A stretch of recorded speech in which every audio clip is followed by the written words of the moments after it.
It's not often that I get validation of something that I've said right in the same training session, but I did today. I'm going to show you two different clips from today. One is where I'm explaining that there are different tests that you should do for a horse before you get on it. Just because the horse looks calm and content like he does with me climbing all over him and patting him all over and so forth doesn't mean that he's actually safe to get on. And the situation that I show you is that I can take my foot and reach up and tap him under his belly on the mounting block and he doesn't react to it. But when I take my foot up over his back and run it down and then surprisingly bring it up and touch his belly, he reacts to it. And he reacted to that less today than he did when I surprised him yesterday. But if you can do something like that with a horse, then you shouldn't be getting on him, because that's a hole in his training that needs to be dealt with. You don't want something to touch him there and have him overreact to it.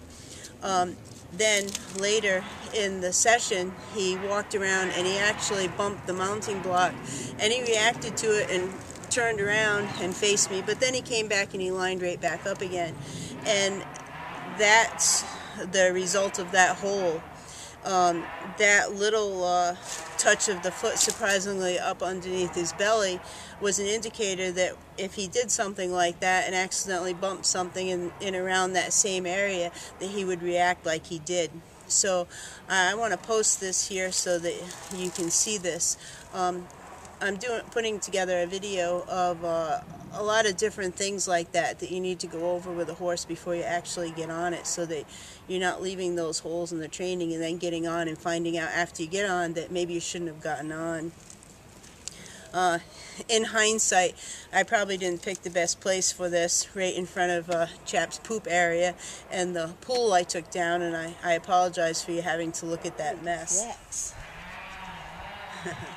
First, I might try to drop the rein over there, and that didn't cause any reaction.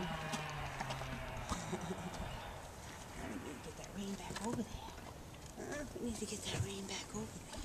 That's a good boy. Good job. Good job. Excellent. Good job. Nice work. Nice work. You want to know if something dropping off on the other side or happening on the other side while you're getting on, if it's going to affect him before you try to get on and something accidentally falls out of your pocket or you drop something.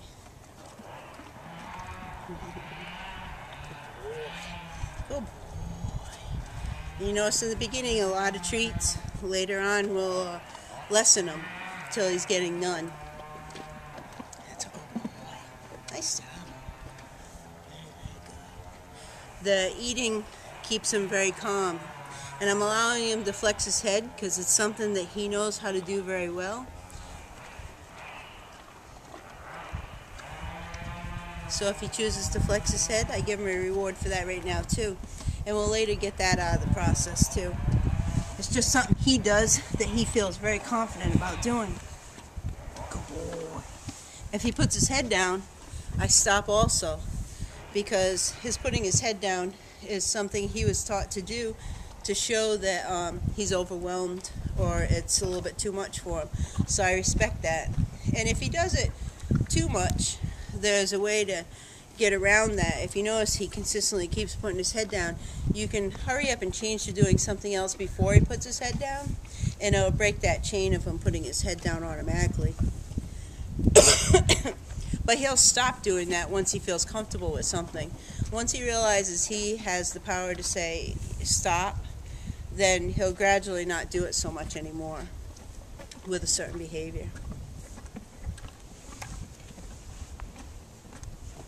Good boy, good boy. Nice job. Nice job. We're taking this very slow, this retrain. It's actually in part something that Jonathan Lyons recommends. He says that I think it's 100 times that you need to have a horse do something before they've processed it in their brain enough that it becomes an automatic response or a semi-automatic response. So I try to go out and do the next step mixed with some back steps many times before I move on to the next step. It's also a Clinton Anderson way of training also, where he trains 3 different things at one time, and when the horse gets to do one of those things very well, he puts it over into the other column of only needing to be reviewed, and then he adds another item to the first column to be trained. So he's always working on 3 different things at one time. Now, I don't do either one of these trainers' methods, but I did learn those 2 things from them. And I have a great amount of respect for John Lyons and his philosophy and his knowledge of a horse, even though I don't use his actual training methods.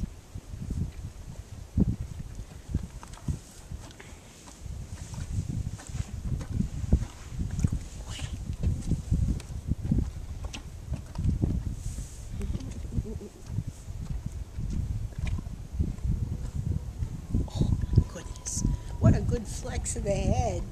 What a good flex of the head.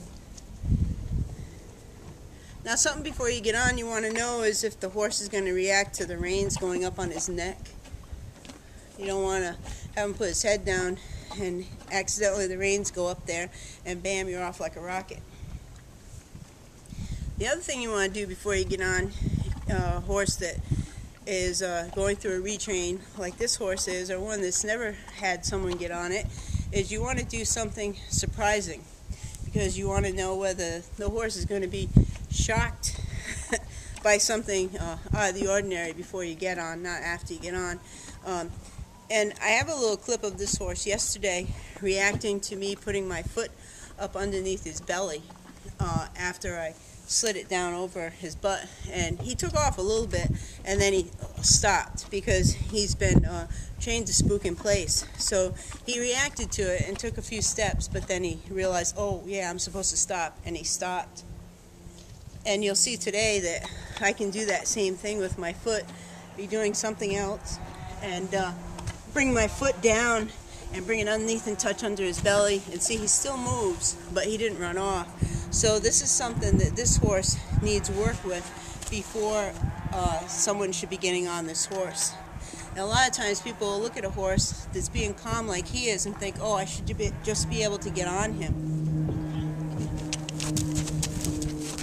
They don't do all these little tests and fine-tuning, and they end up being bigger holes in the training of that horse. It's kind of like a foundation in a house. I know this has been said over and over and over again by many trainers, but if you're building with cement blocks and you leave out a block, it leaves a hole and it weakens the structure going up. And if you keep leaving the holes in the same area going up, then you really have a weak spot. So you don't want to overlook these things that seem small before you get on the horse.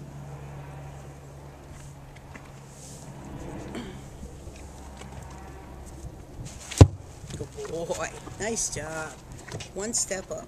One step up. One more. One more. Oh, good boy. Nice job. If a horse won't walk up to the mountain block, as this horse does, it's not ready to get on either. If the horse isn't willing to go there, don't force it to go there. You have groundwork that you need to go back and do before you get to this point. We'll probably get on this horse tomorrow, but I never walk out the door with the idea that I'm going to do a certain thing and accomplish a certain thing. I came out today with the idea that maybe I could get on him, but I still can't put my foot surprisingly up under his belly. I can do it when he knows I'm going to do it, but I can't surprisingly do it. So he's not ready to get on yet. That's a good boy. Good job. Good boy, good boy. Good job. Nice work. Nice work. So, for today, for the rest of today's lesson, we'll just work on different things. Oh, good boy. Good job. Good job. He just ran into the mountain block. Oh. So, we're going to end the lesson right there because that's kind of a shocking thing for him to have happen. He came in a little bit too close. Oh, but you notice even running into the mountain block, he didn't like race off into the zone somewhere. So I'm going to reward him for that because I thought that was exceptional behavior on his part.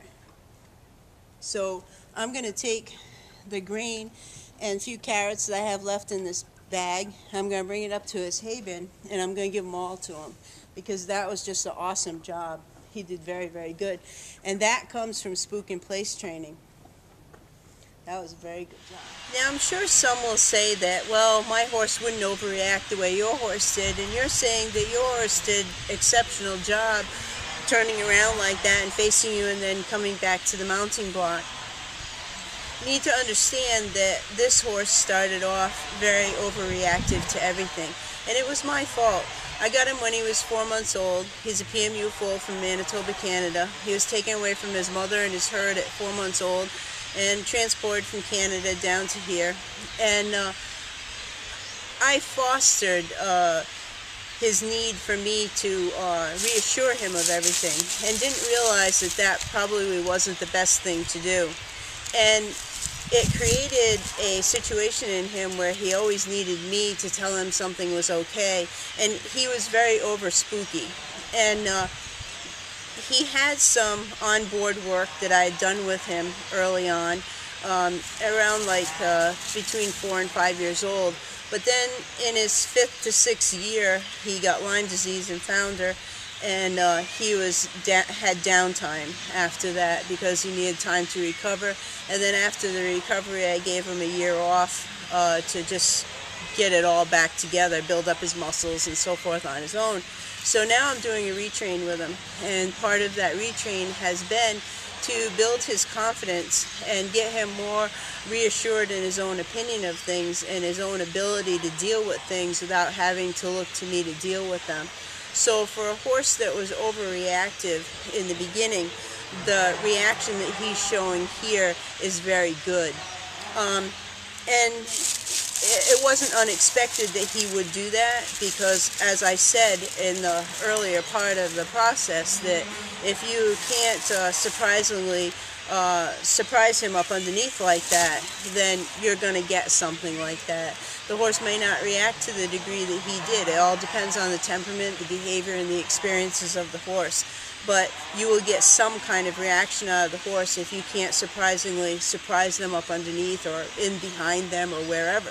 You should be able to surprise the horse to a degree like I did by doing my foot up over the back and then underneath and not get a reaction anywhere on the horse's body. So if you can't do that, then you need to do that because you're going to get some kind of bigger reaction when you're on the horse if that same thing is done. So you want to fix it on the ground and at the mounting block before you get on the horse.